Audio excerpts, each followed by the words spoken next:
ठीक है, कहा जाए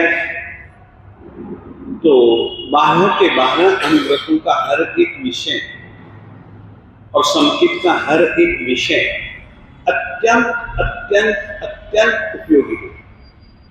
और जैन जीवन शैली कैसी होनी चाहिए, जैनी आदमी को कैसे जीना चाहिए, परमात्मा कैसा जीवन अपने श्रावक श्राविकों से चाहता है, इस विषय को लेकर के 12 अनुव्रत और संकित के विषय को लेकर के कुछ बातें अपन लोगों ने की। आज का विषय उन सब विषयों में से महत्वपूर्ण है, बहुत महत्वपूर्ण है। सबसे ज्यादा अपन लोग कर्म बांधते हैं जिस कारण से, तो वो अनर्थ दंड के कारण से।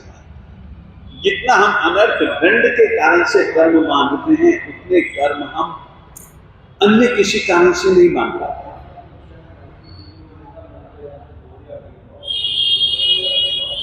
आप लोग कभी सोचते नहीं हो, अच्छा काम हो चाहे बुरा काम हो, अच्छा चिंतन हो चाहे बुरा चिंतन हो, कर्म बंधन उस चिंतन से बहुत ज्यादा बंधते हैं। आज के विषय को मैं चालू करूं, क्योंकि आज का विषय मुझे आपको समझाना नहीं है, पढ़ के सुनाना, पढ़ के सुनाना। समझ तो आप अपने आप जाओगे, इतने अच्छे ढंग से लिखा है मैंने विषय। मैंने तो नहीं लिखा, मैंने तो केवल एक किताब की नकल की है। किताब का नाम है जैन सिद्धांत बोध संग्रह, और सारे का सारा विषय जो है जैन सिद्धांत बोध संग्रह के पहले और दूसरे भाग में से ही मैंने उद्धृत किया है।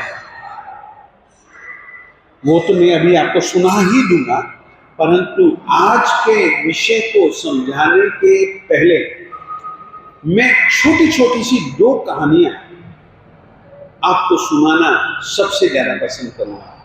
छोटी छोटी सी 2 कहानियां, और वे 2 कहानियां आप सब जन जानते हैं। जैन धर्म की वे कहानियां बहुत प्रसिद्ध हैं, और लगभग प्रत्येक महात्मा उन 2 कहानियों को लगभग किसी न किसी बहाने से वो 2 कहानियां सुनाता है। मैं भी वो 2 कहानियां कई बार सुना चुका हूं, मगर आज के संदर्भ में उन 2 कहानियों को बिल्कुल अलग ढंग से सुनाऊंगा, अलग ढंग से समझने के लिए आप लोगों को बाध्य करूंगा।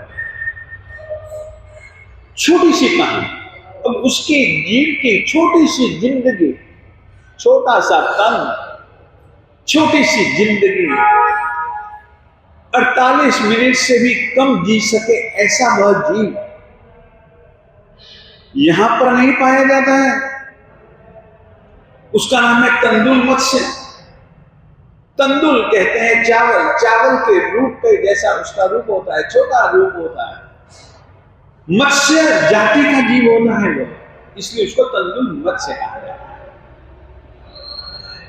बहुत बहुत बहुत बड़े मगरमच्छ की ये जो भौं होती है, यहां पर बैठता है। ज्यादा जी भी नहीं पाता, परंतु सोच सोच सोच सोच करके ऐसे कर्म मान लेता है कि मर करके 7वीं नरक में।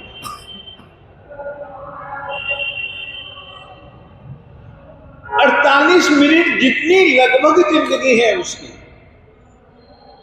अब 48 मिनट में ऐसे कर्म उसने कितने बांधे होंगे, और वो किस तरीके से बांधे होंगे कि मर करके वो 7वीं नरक में ही जाता है, और कहीं उसके लिए कोई स्थान नहीं है।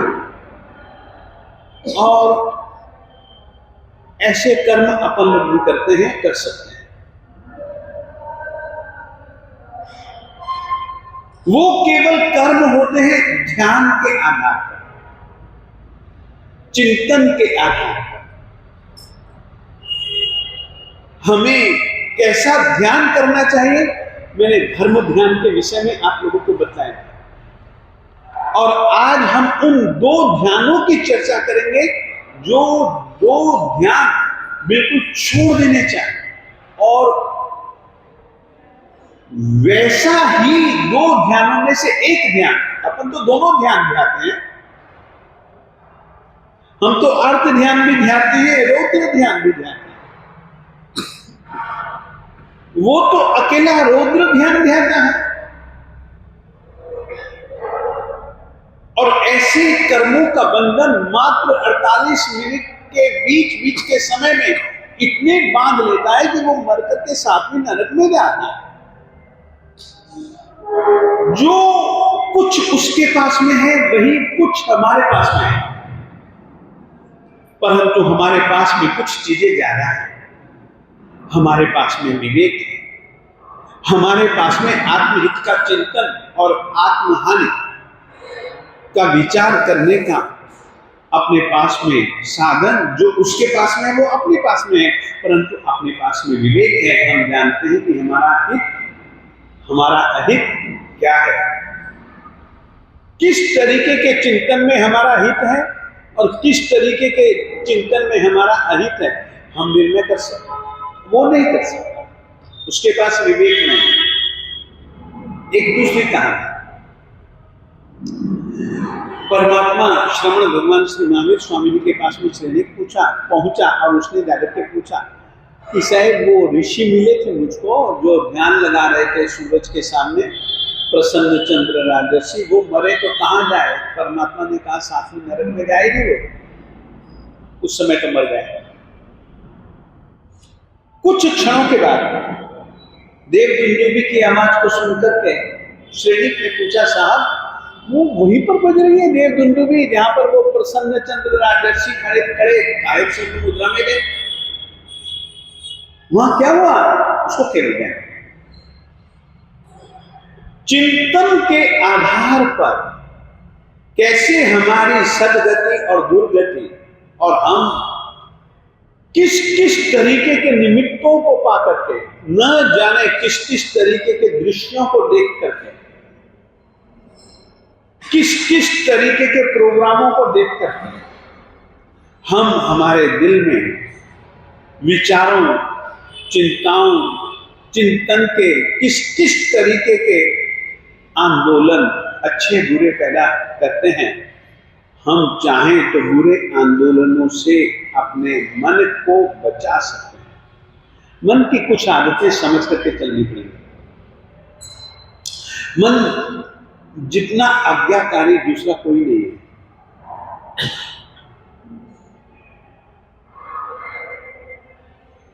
यदि आप अपने मन को एक अलग विषय दे देते हो तो मन उसी विषय की तरफ बढ़ता है। कभी देखा है कि मन ने आपके विषय को बदल दिया हो? कभी देखा है आप लोगों ने? कभी सोचा है आप लोगों ने कि मन ने आपकी आज्ञा का उल्लंघन किया? विचार कीजिए। मन को आप कहते हो इधर चल तो वो इधर चलता है, इधर चल तो इधर चलता है, उधर चल तो उधर चलता है। मन तो इतना अच्छा आज्ञाकारी तत्व है। हमने बेकार बेमतलबी मन को इतनी सारी गालियां बकी हैं कि सबसे ज्यादा गालियां बकते ही मन को हैं।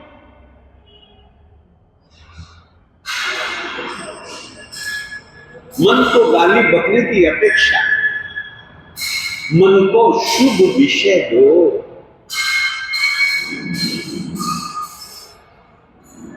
मन को तुम लोग चाहो शुभ दो चाहे अशुभ दो, वो तो मन में तो चलना है।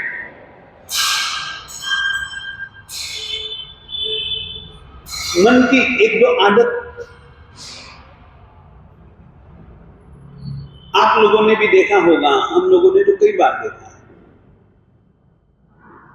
क्योंकि रास्ते में चलते हैं इस कारण से। कई बार लड़के लोग होते हैं, लड़के लोग साइकिल चलाते हैं और साइकिल जब चलाते हैं ना तो जहां पर उतरान आती है ना, उतरान यानी कि चढ़ाई उतराई, जहां उत्तरायण आते हैं ना, वहां पर फिर वे पैडल पर पांव मारना बंद कर देते हैं।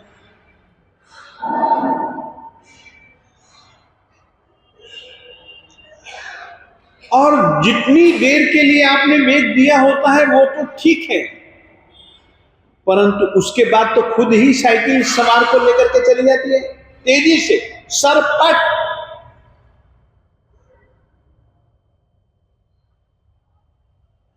मन की ऐसी गति है।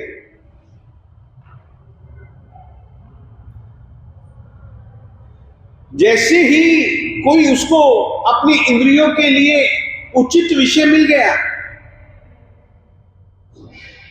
देख ली, कोई बात सुन ली, एक गीत सुनाओ तुमको, वैसे तो गंदा गीत है, अच्छा गीत नहीं लगेगा मेरे मुंह से, परंतु गीत गीत है, और उस गीत को सुनकर के विचार गंदे ही पैदा हो। ऐसे एक नहीं अनेकों गीत।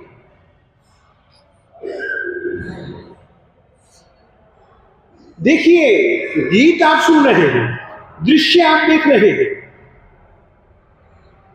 ये गीत सुनना नहीं है, ये दृश्य देखना नहीं है, ये आप अपने मन को गति दे रहे हैं एक दिशा में।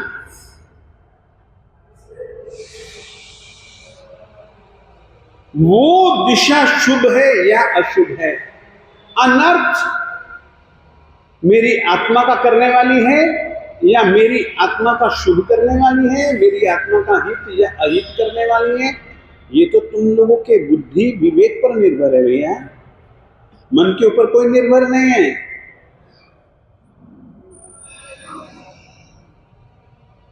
मन को तुम कौन सी दिशा दे रहे हो, मन ने तो उधर चले करना है।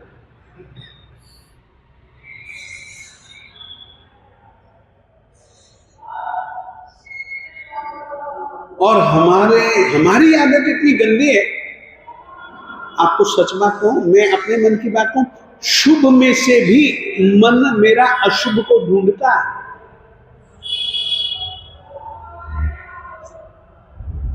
मैं अपने मन की हालत कह रहा हूं, और किसी के मन की तो हालत में जानू कोई नहीं। शुभ प्रसंग होगा ना, तो भी उसमें से मैं बुराई को ढूंढ लूंगा, अशुभ को ढूंढ लूंगा और अपने मन को उसी तरफ दौड़ाऊंगा। ये मेरे मन की आदत है। आप लोगों के मन की ऐसी हालत नहीं होनी चाहिए, वो अनर्थ है, वो तुम्हारी आत्मा के किसी भी अच्छे प्रयोजन को सिद्ध करने वाली चीज नहीं है, अनर्थ है।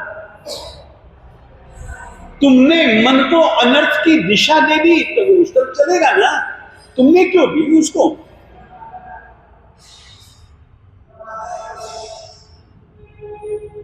देने वाले तो तुम हो। मन की इसमें क्या गंदगी, मन की उसमें क्या गलती है? तो आज का विषय केवल यही है, और इस विषय की भूमिका मैंने आपको सुना दी पूरी की पूरी, और आप भी महसूस करेंगे कि हित अहित तुम्हारे हाथों में है। मन वचन काया। अब देखिए ना, मेरे पास में बोलने की ताकत है, जबान है, बोलने की ताकत है। मैं चाहूं तो किसी की प्रशंसा भी कर सकता हूं, चाहूं तो किसी की अबे दबे ऐसा की तैसी गालियां भी बक सकता हूं। अब वो तो मेरे विवेक पर निर्भर है कि मुझको क्या प्रशंसा करनी है या निंदा करनी है। निंदा भी आप किससे करते हो? जबान से ही तो करते हो। प्रशंसा या निंदा के विचार पैदा कहां करते हो तुम लोग? कहां होते हैं? दिमाग में।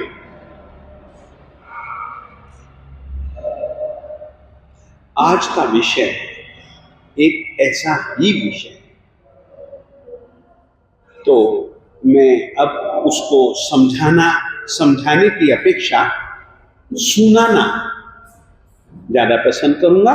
मैं बोलता जाऊंगा, जहां कहीं पर भी आपको लगे कि समझ में नहीं आया या यहां पर समझाइए, तो आप लोग निसंकोच करिए और अनर्थ दंड यानी कि आप अपनी आत्मा का अनर्थ करने से कैसे बच सकते हो, कैसा न करने से बच सकते हो। यदि वैसा करोगे इसमें कुछ नहीं होगा बहनों, विषय जो है ना वो आपके उसमें है। हाँ बस, तो ये एक इस तरीके का विषय आज का बहुत उपयोगी है। मैं तो बस केवल पढ़ा हुआ ही आप लोगों को सुनाता हूं, इतना।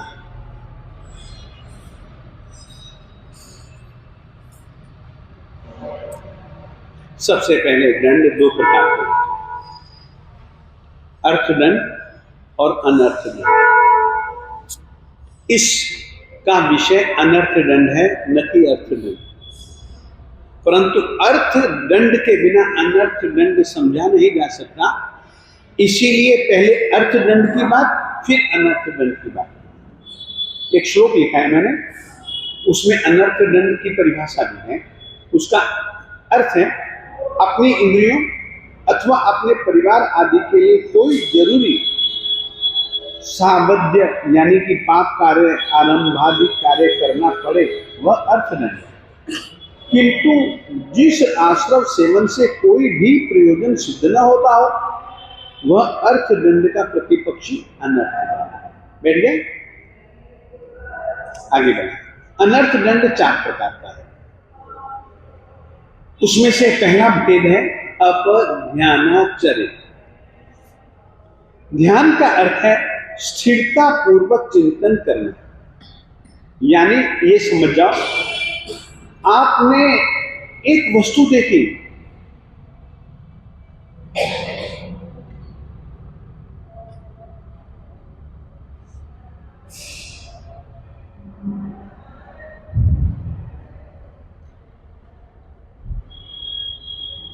देखा, मेरी अब नजर इससे कहीं गई,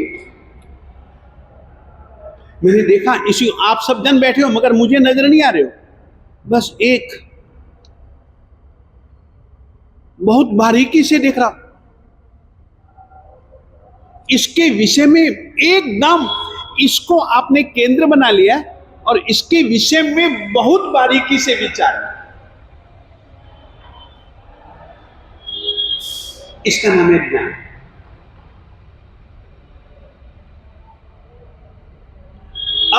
ध्यान, एक सेकंड आप लिखिएगा नहीं बहन, ओ बहन लिखिए, बस मैं अभी ये वो समझा दूं, आपको समझ में आ जाएगा।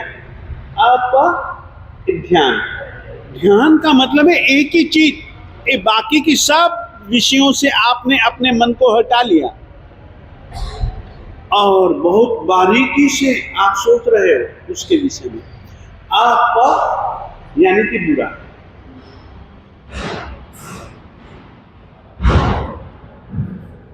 कोई बुरी चीज, कोई बुरा विषय,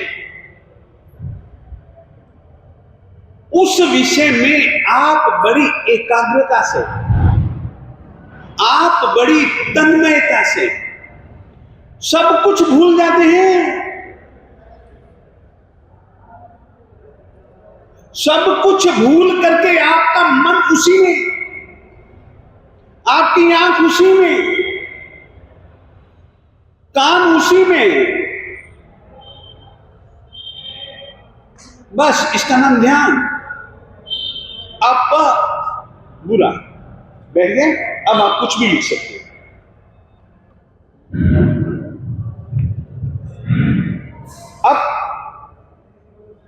अब ध्यानाचरित, ध्यान का अर्थ है स्थिरता पूर्वक चिंतन करना, यानी किसी भी एक लक्ष्य पर चित्त को एकाग्र करना। अब देखिए, ध्यान का एक नियम समझ करके चलो और ये मन की आदत समझ करके चलो, क्योंकि आज का जो विषय है ना बहुत महत्वपूर्ण है। ध्यान का विषय आज का, हाँ ध्यान का विषय है, परंतु बुरा ध्यान, अच्छा ध्यान नहीं है। इसके अतिरिक्त यदि आप अच्छा ध्यान करेंगे ना तो ये पुण्य का कारण बन जाएगा, कर्म क्षय का कारण बन जाएगा, कर्म संवर का कारण बन जाएगा। यदि बुरी दिशा, बुरा लक्ष्य रख लिया तो वो आपको ऐसे कर्मों के चक्कर में डाल देगा ना, भवो भव तक भी अपन नहीं छूटा।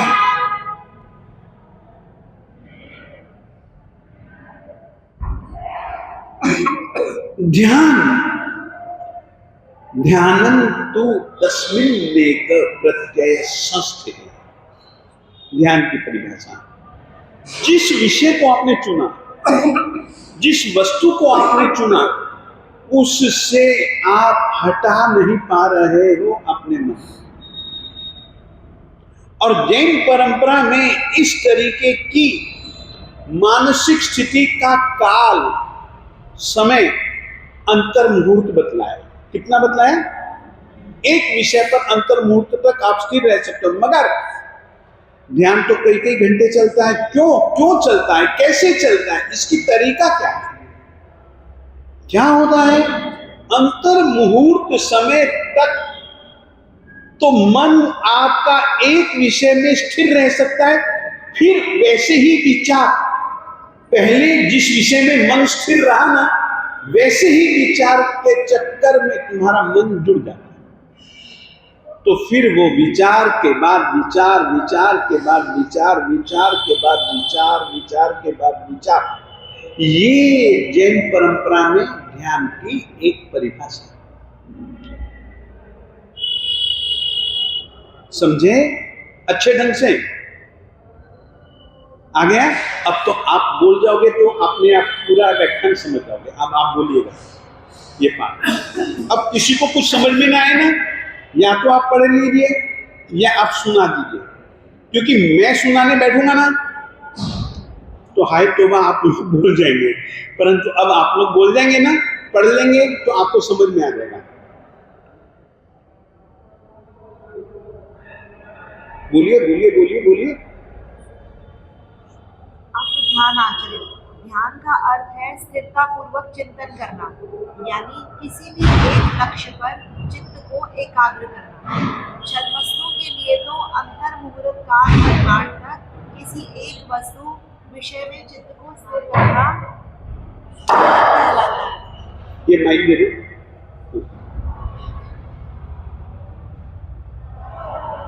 छद्मस्तु के लिए तो अंतर मुहूर्त काल निर्माण तक किसी एक वस्तु विषय में चित्त को स्थिर रखना ध्यान कहलाता है। एक वस्तु से दूसरी वस्तु में संक्रमण होने पर ध्यान का प्रवाह चिरकाल तक भी हो जाता है। चिरकाल से मतलब लंबे काल तक, केवल एक अंतर मुहूर्त से भी ज्यादा। जिन भगवान के लिए तो योगों का निरोध करना ध्यान कहलाता है। इसका मतलब चिंतन कर रहे हैं तो किसका विषय? मन योग का विषय। और जिनेंद्र परमात्मा का ध्यान कैसा कहलाता है? जहां पर कोई योग ही नहीं, न मन न वाणी न काया। विचार नहीं है तो फिर ध्यान कैसा है? इसीलिए तो हम परमात्मा को निरंजन, निराकार, न मन, वहां पर तो है ही नहीं, कोई योग ही नहीं। और अंतिम समय तक बादर योग, मन वचन काया बादर, मन वचन काया सूक्ष्म, सूक्ष्म से बादर कौन है? बादर को सूक्ष्म से, बादर को, बादर योग को सूक्ष्म योग से दबा देना, तो ही तो आदमी अयोगी बनता है, तो ही तो आत्मा सिद्ध बनता है।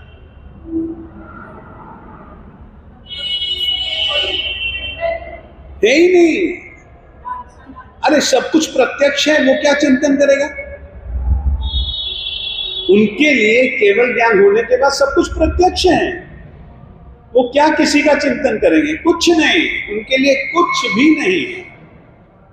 वो तो सब कुछ झलक रहा है ना, जैसे कि कांच में वस्तु नहीं झलकती, उस ढंग से चमक रहा। उनके लिए ये कुछ नहीं है। हम जैसे संसारी जीवों के लिए ये सब कुछ है।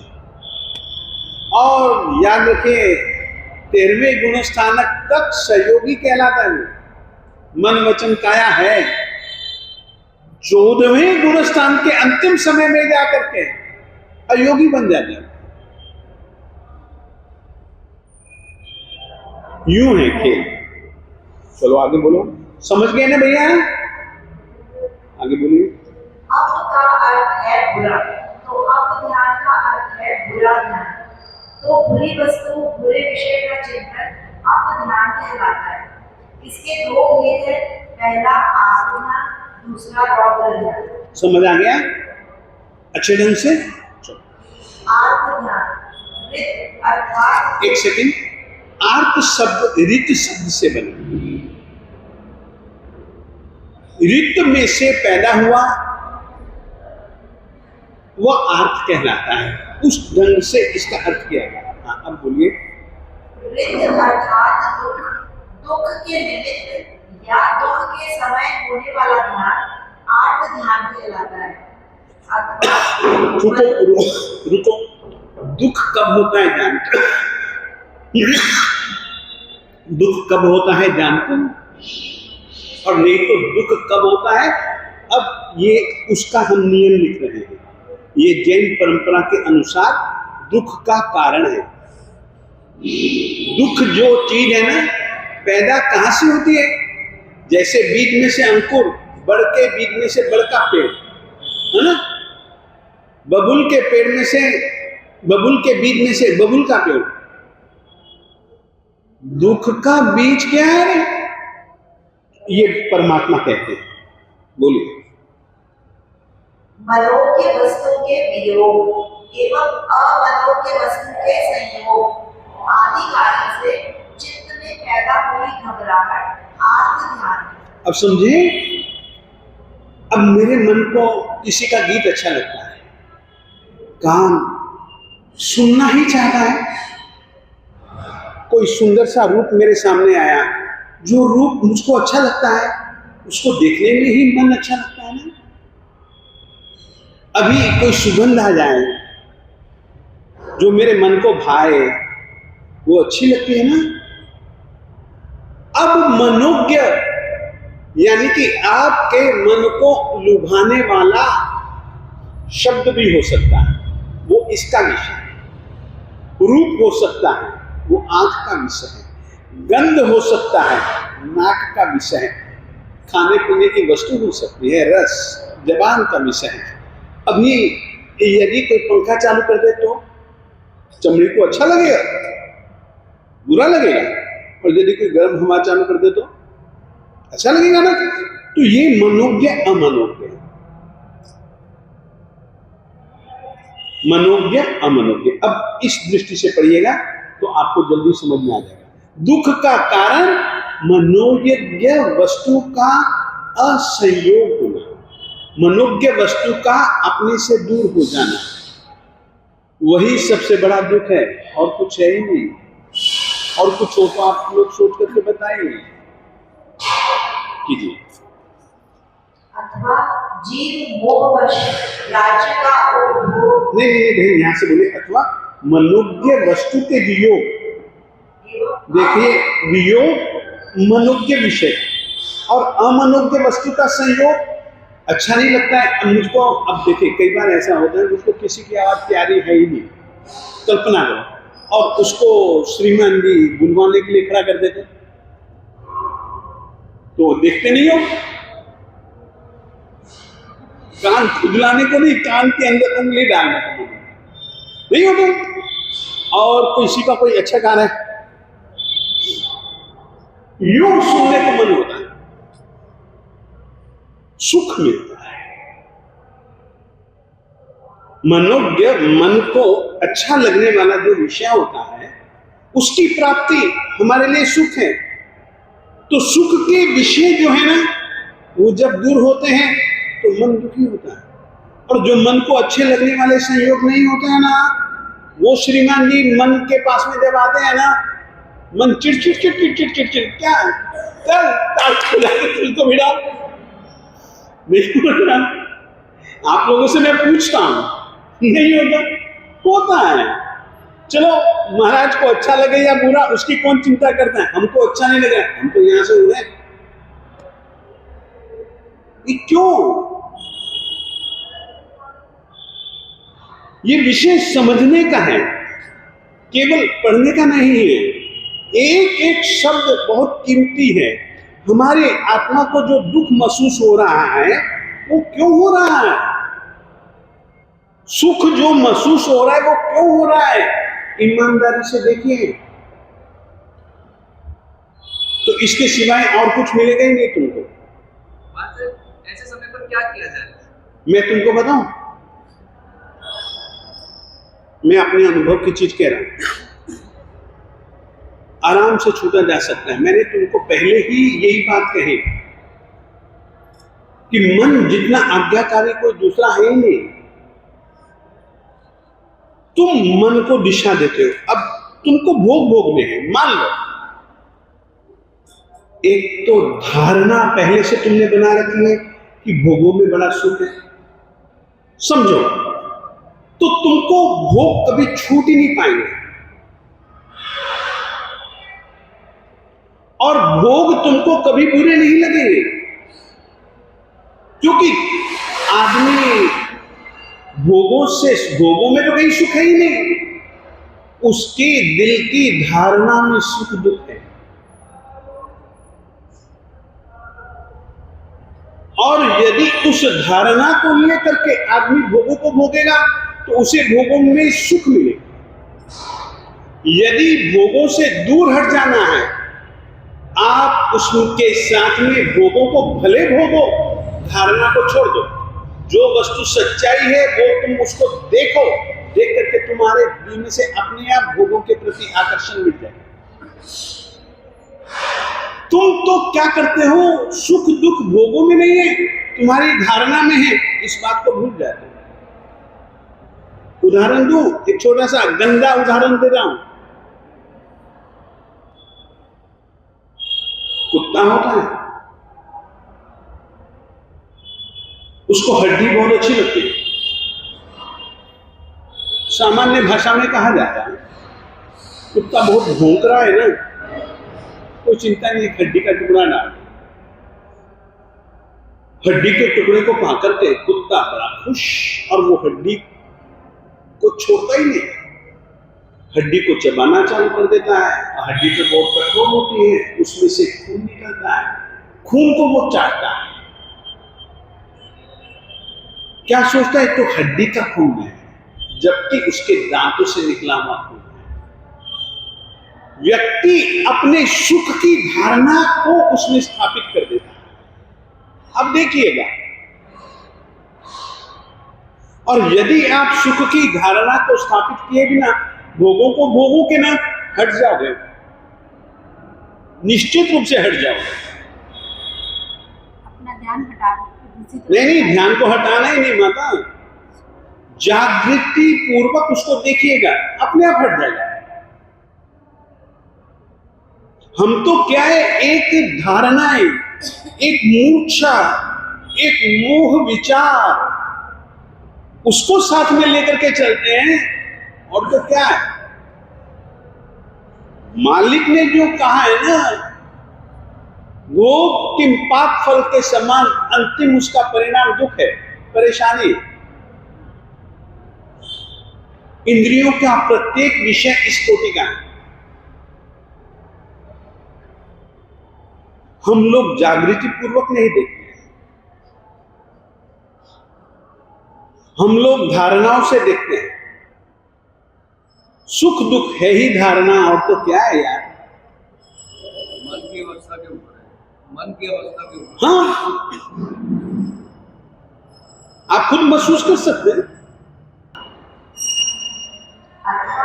जीव मोहवश राज्य का उपभोग, शयन, आसन, वाहन, स्त्री, रत्न, माला, मणि, रत्न आदि विभूषणों में जो अतिशय इच्छा रखता है वह आर्तध्यान है। आर्तध्यान के चार समझ गए ना, आर्तध्यान किसको कहते हैं? इसमें से दुख पैदा हुआ। अब मुझको ये चश्मा बहुत अच्छा लगता है, देखिए आपको मैं उदाहरण देता हूं। ये चश्मा मुझको बहुत अच्छा लगता है। क्यों अच्छा लगता है? कि इसको पहनने पर इस फ्रेम से मेरा रूप बढ़ता है, मेरी सुंदरता खिलती है। लोग मुझको यूं घूर घूर करके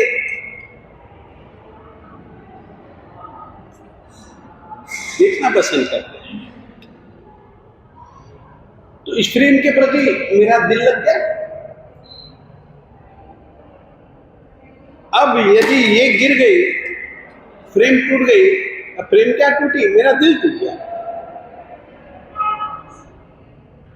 होता तो यही है कि और कुछ होता है, यही होता है ना कि मुझको अच्छा क्यों लगा, इससे मेरा आकर्षण, और तो कुछ है नहीं। इसमें क्या है, ये तो एक कांच को रखने के लिए, सुरक्षित रखने के लिए, और कहीं मुश्किल ना पड़े उसके लिए है। ये तो क्या है, खो जाए कहीं, मेरा रोना कई दिनों तक चलता रहता है। ये रोना चश्मे के कारण नहीं है, मेरे मन को ठेस लगी है, काहे की रुलाई रे।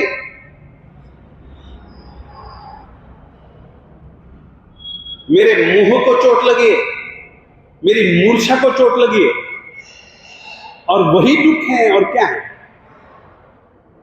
इसके सिवाय दुख है क्या जी?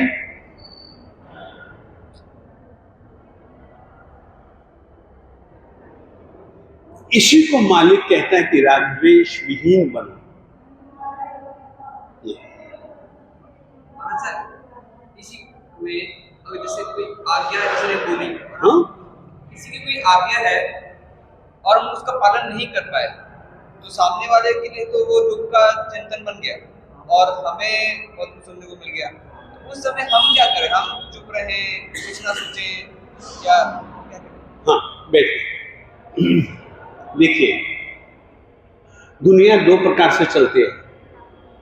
एक तो व्यवहारिक स्वरूप में चलती है, व्यवहारिक स्वरूप, एक आंतरिक स्वरूप में चलती है, आंतरिक स्वरूप से चलती है। व्यवहार में कुछ ऐसी बहुत सारी बातें होती हैं, हम चाहते हैं, हम नहीं भी चाहते हैं, तो भी कभी कुछ बात ऐसी हो जाती है, बड़े लोगों ऐसा कह देते हैं, हम उनकी आज्ञा का उल्लंघन नहीं कर पाते।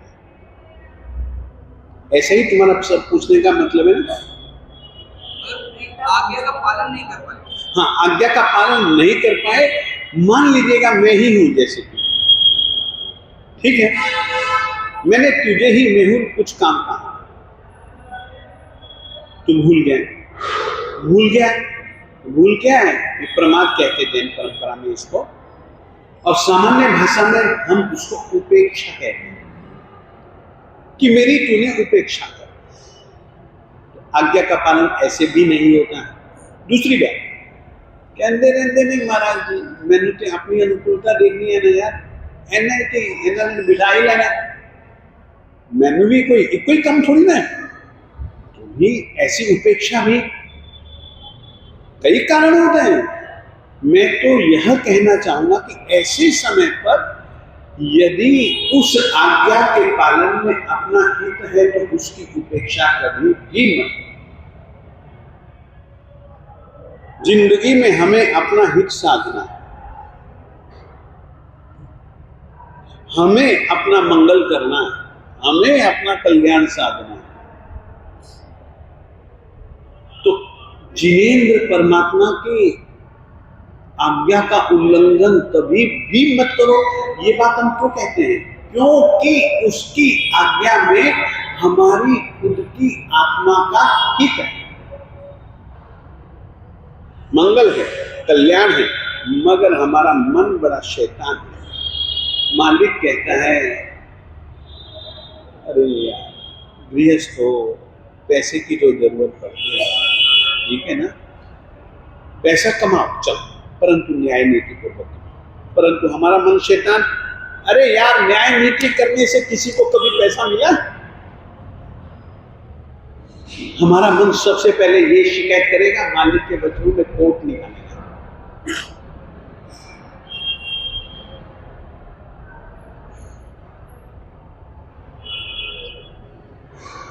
इस ढंग से हम यदि परमात्मा की आज्ञा या गुरु की एकांत रूप से हित करने वाली आज्ञा की उपेक्षा कर देते हैं ना, तो फिर वो हमारी आत्मा का हित करती है। मेहुल, आज्ञा आज्ञा में फर्क तो है। मैं भी आज्ञा देता हूं, उसमें मेरा स्वार्थ हो सकता है। मालिक की आज्ञा में कभी कोई स्वार्थ नहीं है। मालिक की आज्ञा में कभी भी किसी का अहित नहीं है। मालिक की आज्ञा में कहीं पर भी असत्य का एक अंश भी नहीं है। उसने यदि कहा है तो वो हमारी आत्मा के लिए एकांततः हितकर ही है। ये श्रद्धा रखनी पड़ेगी। और एक बात कहूं, श्रद्धा रखे बिना हम किसी की बात का आदर नहीं कर सकते। हम निरादर क्यों करते हैं? हम किसी की बात नहीं मानते हैं, हम किसी की बात में छींटा कसी, ये सब क्यों करते हैं? अनादर क्यों करते हैं? स्पष्ट है, अश्रद्धा।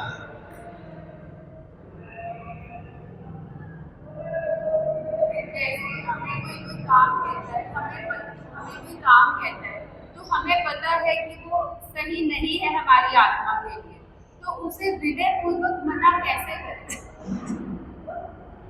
देखिएगा, वहां पर विनय के साथ साथ एक दूसरी चीज की जरूरत है। वहां पर विनय के साथ साथ एक दूसरी चीज की जरूरत है। और यदि वो दूसरी चीज जुड़ जाती है ना, तो शायद रास्ता निकालना आसान हो जाता है। और वो चीज है अकेला विनय नहीं, विनय के साथ गहरा प्रेम।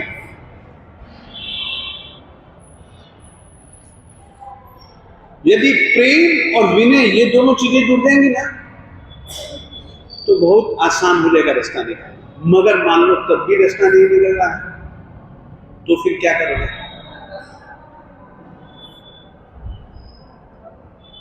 तब फिर क्या करोगे? विवशता, मजबूरी का नाम महात्मा गांधी। आर्त ध्यान के 4 भेद हैं। पहला अमनोज्ञ वियोग चिंता। अमनोज्ञ शब्द, रूप, गंध, रस, स्पर्श, विषय एवं उनकी साधनभूत वस्तुओं का संयोग होने पर उनके वियोग की चिंता करना। ये समझ गए? नहीं समझे तो फिर समझाऊं। मैंने इसीलिए ही ये विषय पसंद नहीं किया समझाना, इस समय बहुत लगेगा मुझे। अगर कोई चीज हमारे पास है, ये सोचते रहना कि अगर ये घूम गई तो, ये मेरे पास से चली गई तो, इस बात की चिंता करना। तथा भविष्य में भी उनका सहयोग ना हो, ऐसी इच्छा रखना आर्त ध्यान का पहला प्रकार है। इस आर्त ध्यान का कारण द्वेष भाव। दूसरा रोग चिंता। शूल, शिर पीड़ा आदि रोग आरंभ के होने पर उनकी चिकित्सा में व्यग्र प्राणी का उनके वियोग के लिए चिंतन करना तथा रोग आदि के अभाव में भविष्य के लिए रोग आदि के संयोग न होने की चिंता करना आर्त ध्यान का दूसरा प्रकार है। बैठ गया? तीसरा अलौकिक संयोग चिंता। पांचों इंद्रियों के विषय एवं उनके साधन रूप, रस, गंध, स्पर्श, माता, पिता, भाई, पत्नी, बच्चे, स्वजन तथा सादा वेदना के संयोग में उनके वियोग न होने की चिंता करना तथा भविष्य में भी उनके संयोग की चिंता इच्छा करना आर्त ध्यान का तीसरा प्रकार है। समझ गए? चौथा निदान। नहीं, मुश्किल तो नहीं आ रही है? हाँ, क्योंकि बिल्कुल सरल भाषा। निदान। देवेंद्र, चक्रवर्ती, बलदेव, वासुदेव आदि के रूप, गुण और वृद्धि को देखकर या सुनकर उनमें आसक्ति लाना और यह सोचना कि मैंने जो तप, त्याग, संयम आदि धर्म कृत्य किए हैं, उनके फलस्वरूप मुझे भी गुण एवं वृद्धि प्राप्त हो। इस प्रकार अधम निदान की चिंता करना आर्त ध्यान का चौथा प्रकार है। हेलो, आप लोगों से मैं पूछना चाहता हूं, ये क्या आर्त ध्यान है? ये तो बताएं क्या ये आर्त ध्यान आपके मन में नहीं चलता? और कितनी देर आप इस प्रकार के चिंतन से दूर रहते हो, आप लोग बताइए। देखिए 4 प्रकार के, अच्छी लगने वाली चीज का वियोग ना हो, जो अच्छी नहीं लगती उसका संयोग हो गया, तो आपका चिंतन जो भी पैदा होता है ना कि मनोज्ञ वस्तु का संयोग हुआ, तो वो दूर ना हो, उसके लिए आपका प्रयास। संभाव रखना टूट जाता है ना, उससे संभाव टूटता है राग द्वेष के कारण। बैठ गए? चलो अब रौद्र ध्यान बोल रहे हैं। आर्त ध्यान के इस चौथे चरण का कारण अज्ञान है। राग द्वेष और मोह से युक्त प्राणी का ये 4 प्रकार का आर्त ध्यान के 4 लिंग हैं। पहला आवर्तन, दूसरा शोचन, तीसरा परिदेवना और चौथा केवल। हेलो, हाँ मैं बता, यदि आर्त ध्यान होगा ना तो निशानियां हैं, इन्हीं निशानियों से पता लगेगा कि इस समय आपके दिल दिमाग में कौन सा ध्यान चल रहा है, आर्त ध्यान या रौद्र ध्यान। ये आर्त ध्यान की निशानियां हैं। यदि ये निशानियां आपके शरीर पर दिखें तो समझ लो कि इस समय इसके दिल दिमाग में आर्त ध्यान चल रहा है। तो वो ये 4 निशान बोलिए। ऊंचे स्वर में बोलना और चिल्लाना आवर्तन है। अब लगभग कोई अच्छी चीज अपने से दूर हो जाती है तो क्या होता है? अपन चीखते चिल्लाते नहीं, तो वो आर्त ध्यान है। आंखों में आंसू लाकर दीन भाव धारण करना शोचन है। बिल्कुल सही कहा, शोक। शोचन यानी कि शोक। आप देखिएगा, मुझे किसी व्यक्ति का संयोग अच्छा नहीं है, यदि वो पास में आ जाता है, यदि उसकी बात सुनना मुझको अच्छा नहीं लगता है, और यदि वो कोई अपनी बात कहता है तो मैं टूट कर कुत्ते की तरह, पागल कुत्ते की तरह टूट करके उसके ऊपर पड़ता हूं। नहीं होता ऐसा? पागल कुत्ते की तरह, कोई जरूरत नहीं है गुस्सा करने की, प्रेम से कह दे तो बात खत्म हो जाती 2 मिनट में। मैं चीख रहा हूं, चिल्ला रहा हूं, क्यों? किस लिए? मैं उस पर गुस्सा किए जा रहा हूं, किस लिए? ये चीखना चिल्लाना ये निशानी है कि आपके मन को ये चीज अच्छी नहीं लगी। ये रुलाई इस चीज की निशानी है कि आपके मन को ये चीज भाई नहीं, आप हजम नहीं कर पाए।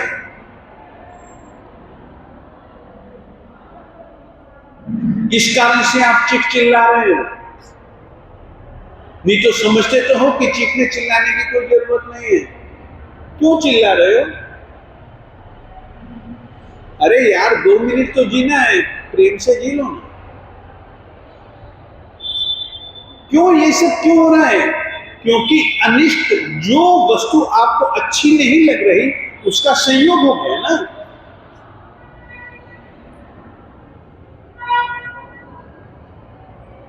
किसी से बोलना आपको अच्छा लग रहा है, आप घंटों घंटे बातचीत कर रहे हो, और कोई आपसे घंटों घंटे बात करना चाहते हैं, आप उसे 2 मिनट भी नहीं दे रहे हो।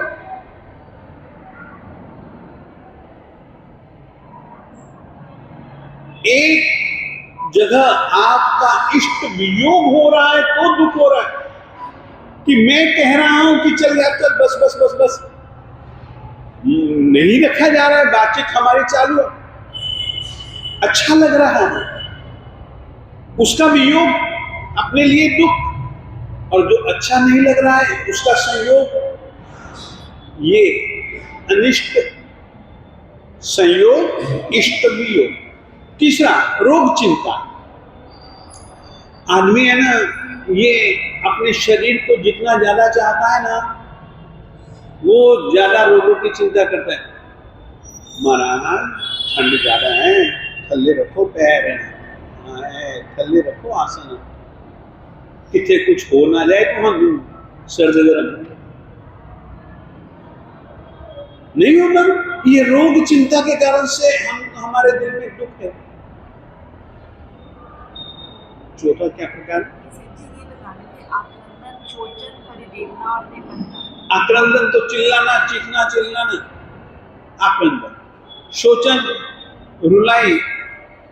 अब जैसे कि कोई, मान लो मेरा ही कोई दोस्त है, दोस्त को दुख होता है, मैं पास में नहीं हूं, मैं दूर हूं, सुन करके भी आपका दिल एकदम उदास नहीं होगा?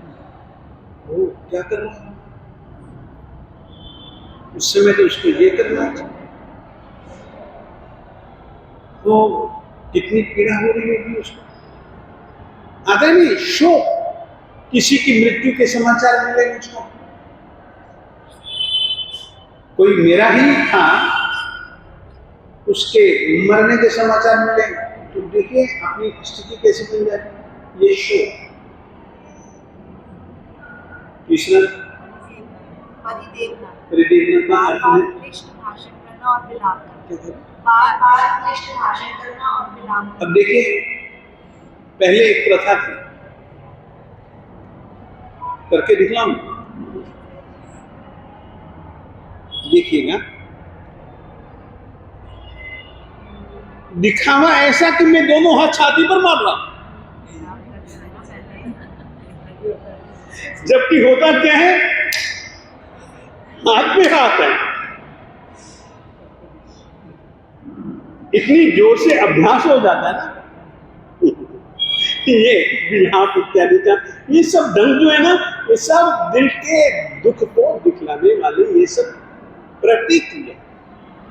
आखिरी आंसू गिराना, वो तो दुख होगा तो वो तो रोएगा ही रोएगा। रौद्र ध्यान, अर्थात देखिए इतना ही रखें कि आगे दे।